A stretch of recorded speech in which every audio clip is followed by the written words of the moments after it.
Good morning, students.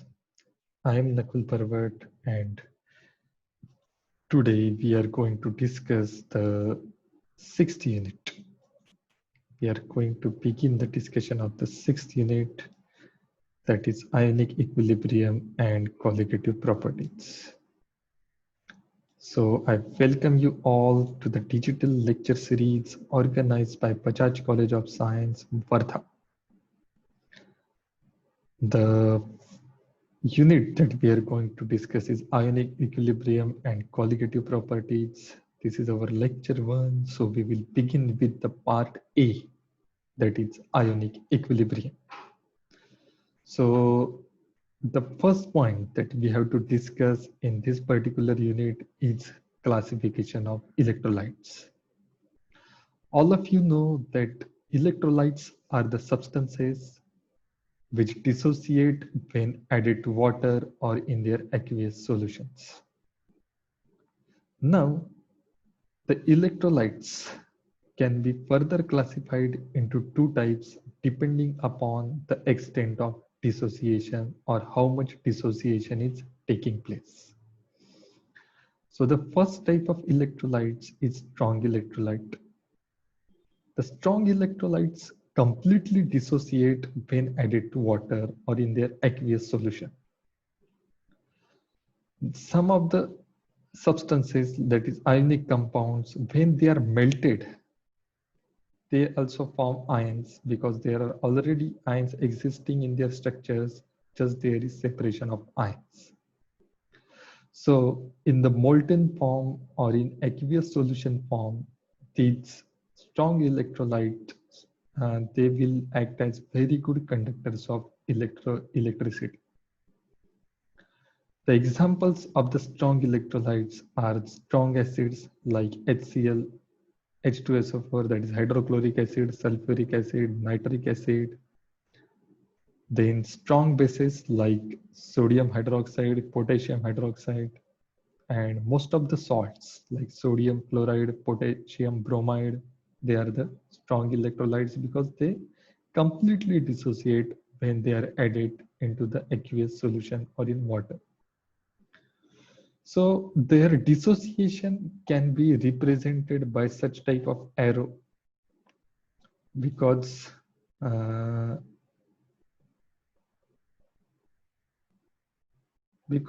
are completely dissociated. So only forward arrow is shown. So all the HCl molecules, they will be dissociated into H plus and Cl minus when added to water. All the sodium hydroxide molecules or the units, they will be converted into sodium and hydroxide ions. So almost 100% dissociation, so large number of ions and hence very good conductivity. Now, the second type of electrolytes is weak electrolyte. Now, this weak electrolyte, they only partially ionize or dissociate when added to water. Generally, their dissociation is only 0.1 to 1%. And because they dissociate to very small extent and very less number of molecules of weak electrolyte form ions, so number of ions formed is very less, and hence the conductivity is very less. So their aqueous solution are poor conductors of electricity. The examples of weak electrolytes are the weak acids like organic acids, acetic acid, then some inorganic acids like hydrofluoric acid, HF, or sulfurous acid, and some bases, weak bases like NH4OH, ammonium hydroxide, and mostly the organic bases like pyridine. So the dissociation of these weak electrolytes can be shown by this reversible arrow because not all the molecules of weak electrolytes are converted into ions. Only some molecules get converted into ions, and these ions can recombine to form the undissociated molecules. So the aqueous solutions of weak electrolytes show the equilibrium between undissociated molecules and their ions. So this particular equilibrium is nothing but the ionic equilibrium. So what is ionic equilibrium that we have to define? The equilibrium which is established between the unionized molecules and the ions in the solution of electrolytes is called ionic equilibrium. So here, as we have shown that acetic acid and H plus and acetate ions. So they are in equilibrium with each other. So once the ionic equilibrium is established, total number of undissociated molecules and total number of ions, they will remain constant. There is a dynamic equilibrium between these weak electrolyte molecules and their ions. Dynamic equilibrium means the conversion, the reactions are not stopped. The conversion is not stopped. But in a particular time, say 1 minute, if 10 molecules are dissociated into ions, at the same time, 20 ions will combine to form 10 molecules.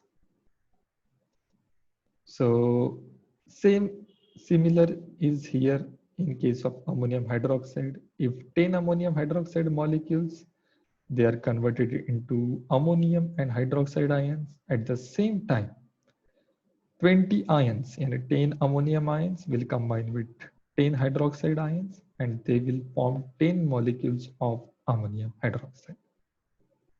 So the dissociation reaction is not stopped, but the dissociation reaction is combined with these association reactions. The association of ions will reform the molecules. So the total number of undissociated molecules and total number of ions inside the solution will remain same. So this is the dynamic equilibrium. So ionic equilibrium is a type of dynamic equilibrium. The reactions of dissociation and association are not stopped, but their rates will remain same. And this is the definition, important definition for 1 mark. It's in examination, this definition may be asked. Now, the most important concept in ionic equilibria is a degree of ionization or degree of dissociation, which is represented by alpha. And this degree of ionization or degree of dissociation is the measure of extent of ionization or the extent of dissociation. How much ionization or how much dissociation of the electrolyte is taking place is indicated by this alpha.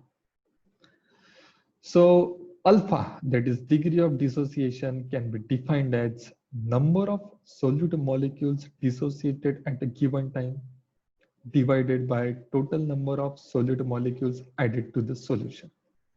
This ratio is nothing but the degree of dissociation.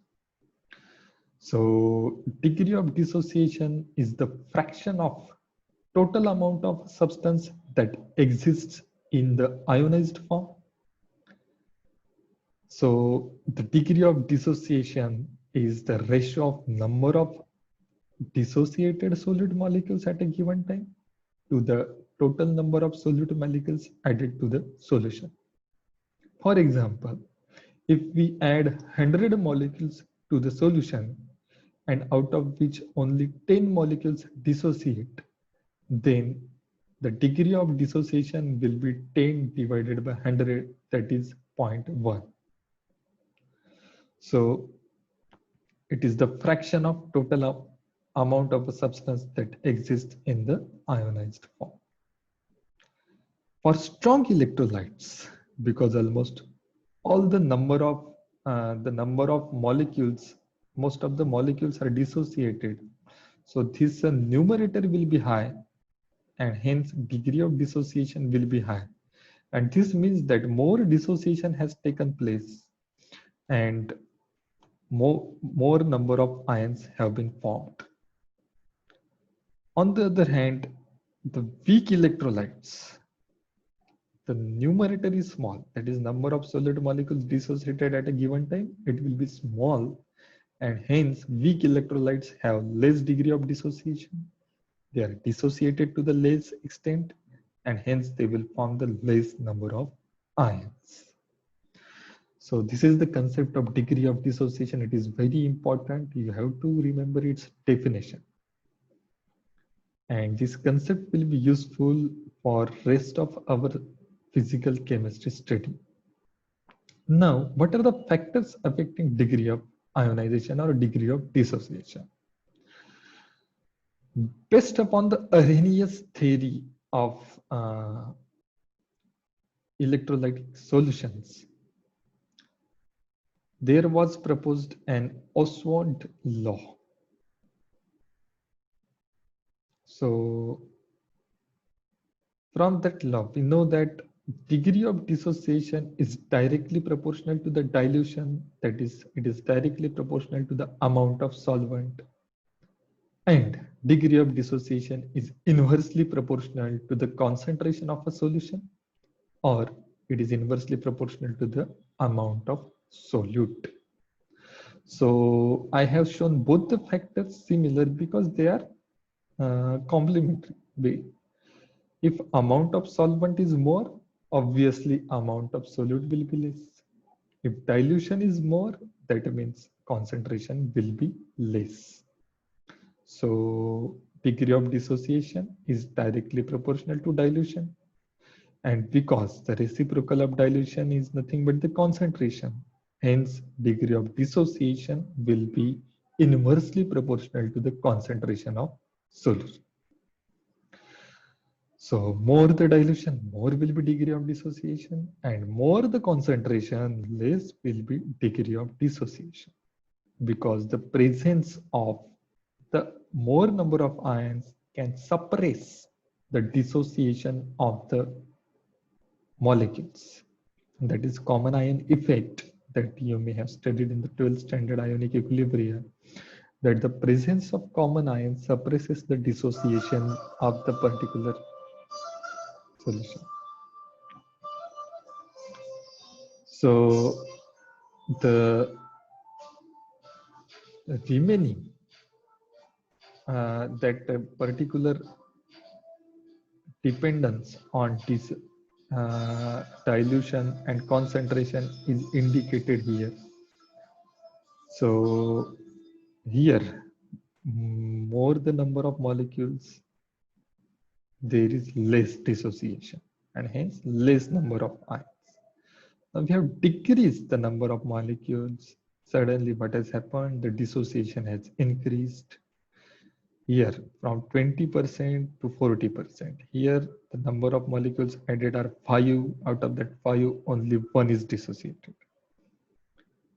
Now if we increase the dilution, that is amount of solvent, here only 4 molecules are added, 5 molecules are added. Now adding the amount of solvent, there is increase in the dissociation. If we further increase amount of solvent, the dissociation will go on increasing. So the dissociation goes on increasing as we increase the amount of solvent. Now the next point or the next factor which affects degree of dissociation is dielectric constant of the solvent.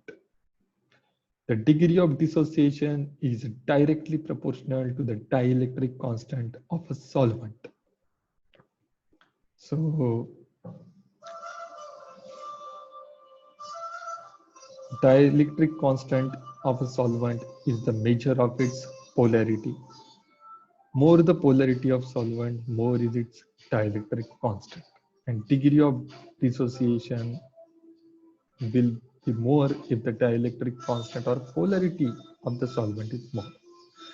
For example, water is a highly polar solvent, and hence inside water many of the substances will get dissociated.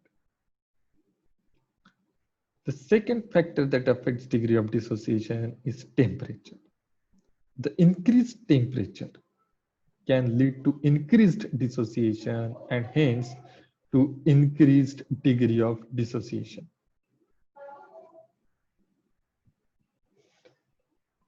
So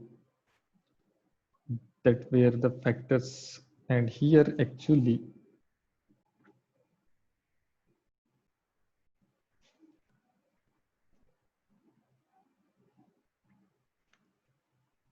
there should have been common ion effect.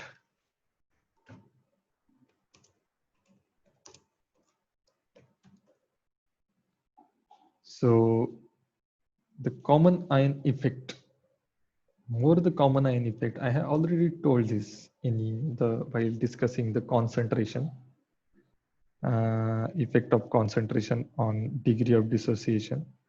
So more the amount of common ion present. For example, if there is a solution of HCl where there is high concentration of hydrogen ions, we are adding a weak acid like acetic acid, what will happen?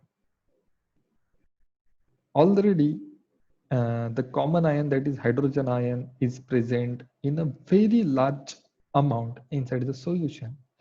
And this presence of common ion will suppress the dissociation of acetic acid, and the complete acetic acid will remain in undissociated or unionized form. So degree of dissociation is inversely proportional to the common ion effect. So these are the 5 important factors which affect the degree of dissociation. So what we have learned today?